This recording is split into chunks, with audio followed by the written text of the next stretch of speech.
I said, empty your mind. Be formless, shapeless, like water. Now you put water into a cup, it becomes the cup. You put water into a bottle, it becomes the bottle. You put it in a teapot, it becomes the teapot. Now water can flow or it can crash. Be water, my friend.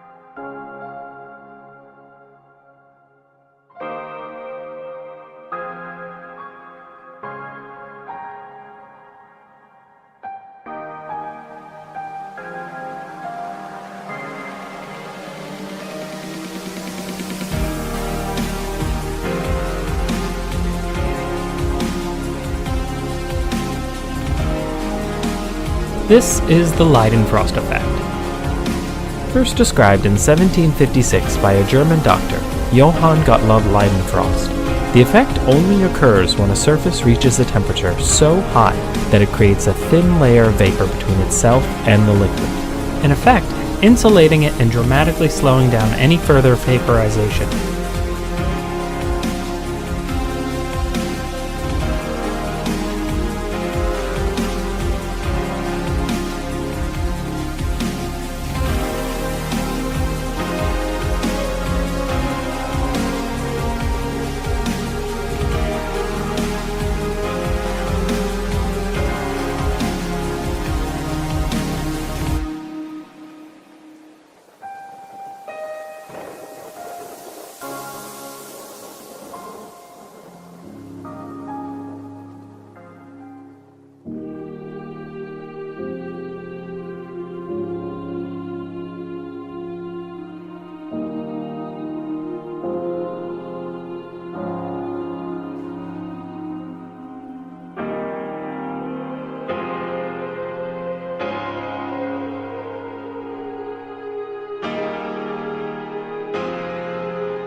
I tell you I'm good, probably you will say I'm boasting. But if I tell you I'm no good, you know I'm lying.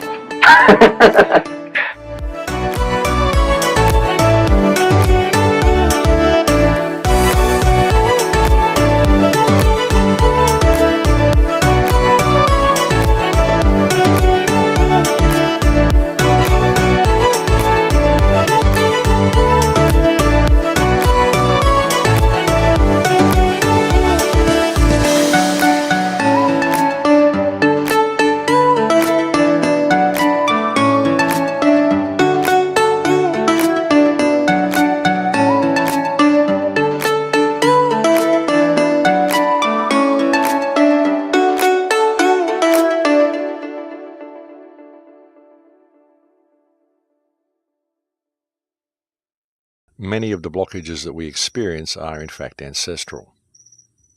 And a way you can put this into some sort of perspective is to truly understand what your body is made of. I mean, your body is 85% water, in fact more in some cases, but most people are around 85% water, and water has memory. And what are you? You were created, you are a product of the combined waters of your parents. And they are a product of the combined waters of all of their ancestors all the way down the line.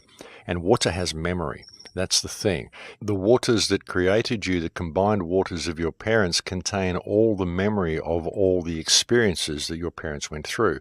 All the emotion, all the emotional blockages, everything they experienced, everything they saw, everything they know is encoded in the water in their bodies, and it's the same for every ancestor all the way down the line, and you are a product of the combination of all of those waters, all of which contains all the memory of all of the experiences of those who came before, who created those combined waters that created you. Victor Schauberger actually showed and proved that water is a living, conscious substance, and that it also actually gives birth to itself. He performed experiments where he witnessed pools spontaneously giving birth to water, instances where pools suddenly gained a third of their size and all sorts of stuff, like truly amazing experiments. He was another man who was unfortunately destroyed by the system, but really, really amazing work, and I would highly recommend, if anybody wants to understand water, that they look into the work of Victor Schauberger. But anyway, what we find when we look into all of this work is that water contains memory and that it's stored in water clusters. Water is quite literally the RAM drive of this earth, and it contains all the memory of everything that came before. That, I believe, is one of the reasons why there is such a deliberate effort underway to destroy the water on this planet. And there really does seem to be an effort to do this, folks, to destroy the groundwater, to pollute the oceans, to pollute the rivers. I mean, everything. They're doing everything they can to pollute the water and to eliminate this collective memory. At least I think that has a lot to do with this massive attack we've seen against the water on this earth. You are a result of the combined waters of all your ancestral chain, and some of the blockages that you may be experiencing may well be ancestral blockages. Like, for example, if you've got a particular fear of spiders, for example, perhaps one of your ancestors had a nasty encounter with a spider. If you've got a fear of horses, perhaps the same sort of thing happened. There was a woman who had severe stomach pains all her life, and she found out that one of her ancestors had actually been stabbed in the stomach. And once she came to terms with that, she was able to heal that blockage. So all these things show that water has memory, and so it's very important to understand what your body is. It's like a biological computer, only it's analog, it's not digital. And that's another thing that they've attempted to do, a very clever thing, is they've attempted to superimpose this digital signal over our analog vessel. But you are analog. Everything that is living is analog. We are basically a living analog system, and everything that we are, all of our emotions, all of our experience, all of the experience of our ancestors, everything that makes us who we are is encoded within the waters that are contained within the vessel. And all the memory of everything else is encoded in the waters of the earth. It's very important that people realize the truth of this, because it's very helpful in them realizing who and what they are. And it's also very helpful in seeing how easy it is for them to be energetically controlled. I mean, what you are essentially is a conscious electrical signal that is powering that water-based vessel. But we are mainly water, folks, and it's the electrical signal that flows through the vessel that contains us. Well, that's our operating system anyway. I mean, research would indicate that your consciousness is not local to your body. It exists in the field around your body, surrounding you, and that your DNA is simply tuned to a frequency which downloads that particular consciousness into your vessel, so that's what you experience. And it's all run by electricity, folks, because this is an electrical universe. Everything is electricity. Really, when you break it down to its component parts, folks, it doesn't matter whether the Earth is round or flat or hollow or concave or holographic. It doesn't matter, because really, when you break it down to its component parts, everything is electricity. Everything is energy. Remember the words of Nikola Tesla, who once said that if you want to understand reality, you need to think of it in terms of energy and of frequency.